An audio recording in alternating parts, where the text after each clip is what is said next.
મકરપુરા જીઆઈડીસીમાં આવેલ Verma engineering works કંપનીમાં ચોરી. પોલીસ પેટ્રોલિંગ પર ઉઠ્યા સવાલો. વડોદરા શહેરમાં સતત વધી રહેલા ચોરીના બનાવોએ શહેરની સુરક્ષા વ્યવસ્થા સામે ગંભીર સવાલો ઊભા કર્યા છે. મકરપુરા જીઆઈડીસીમાં આવેલ વર્મા એન્જિનિયરિંગ વર્ક્સ નામની કંપનીમાં ચોરીનો બનાવ સામે આવ્યો છે, જેમાં તસ્કરોએ કિંમતી સામગ્રી ચોરી કરી ફરાર થઈ ગયા હતા. પ્રાપ્ત માહિતી મુજબ 19 તારીખની રાત્રે અને 20 તારીખની વહેલી સવારના અરસામાં તસ્કરોએ વર્મા એન્જિનિયરિંગ વર્ક્સ કંપનીમાં પ્રવેશી SS-304 અને 316 ગ્રેડની ફ્લેંચ પ્લેટોની ચોરી કરી હતી. આ ચોરીની અંદાજિત કિંમત 2.5 થી 3 લાખ રૂપિયા જેટલી હોવાનું જાણવા મળ્યું છે. ચોરી અંગે કંપનીના માલિક નરેશભાઈ વર્માએ પોલીસને જાણ કરતા માજલપુર પોલીસ સ્ટેશનમાં ચોરીની ફરિયાદ નોંધવામાં આવી હતી.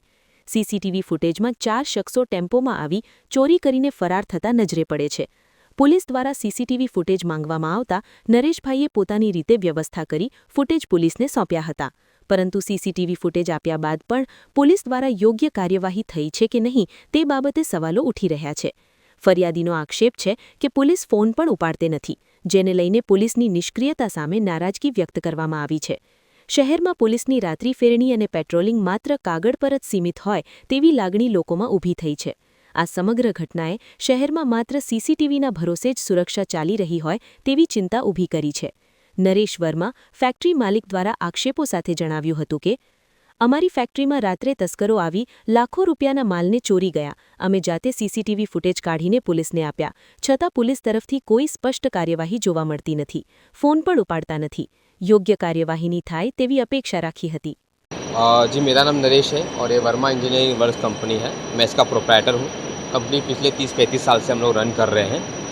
कभी ऐसा नहीं हुआ, लेकिन पहली बार ऐसा हादसा हुआ कि हमारे यहाँ चोरी हुई है. हालांकि इस लाइन में इससे पहले भी 2-3 महीने पहले चोरी हुई थी, पर हमें उम्मीद नहीं थी कि हमारे यहाँ भी चोरी होगी.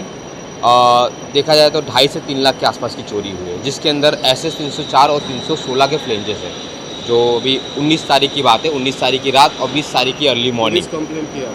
हाँ बिल्कुल कंप्लेन किया. 20 तारीख को सुबह सुबह ये चोरी हुई थी और 2 बजे के आसपास मुझे पता चला, क्योंकि मैं जब वो रिंग ढूंढने गया तो मुझे नहीं मिला, तो मैं तुरंत पुलिस स्टेशन पहुंच गया. 4-5 बजे के आसपास पुलिस नोंधाया. पुलिस आई भी मुझसे और पूछपरछ की, जैसे आप कर रहे हैं. पूरी पूछपरछ करके फिर उन्होंने मुझे नंबर भी दिया कि सारे वीडियो शेयर कर दो. मैंने शेयर भी किया, लेकिन उसके बाद आज तीसरा दिन है, ना तो पुलिस मेरा फ़ोन उठा रही है और ना मुझे लगता है व्हाट्सएप जो वीडियो भेजा वो देखे हैं. इतना बड़ा नुकसान हुआ है तो क्या किस नज़र से पुलिस की कामगिरी कर रही है? सर देखिए, जिस हिसाब से नुकसान हुआ है उसके साथ साथ, लेकिन जिस हिसाब से मैंने वीडियो के फुटेज दिए हैं, अभी मुझे क्या लग रहा है सर, वीडियो का फुटेज देने के बाद भी मुझे और फुटेज मुझे निकालने जाने पड़ रहे हैं. जो पुलिस का काम है मुझे करना पड़ रहा है. अब मैं कितना फुटेज, इतना तो फुटेज निकाल के उसको टाइम बता दिया उनको, 4 चोर है, सब कुछ फुटेज मिल गया.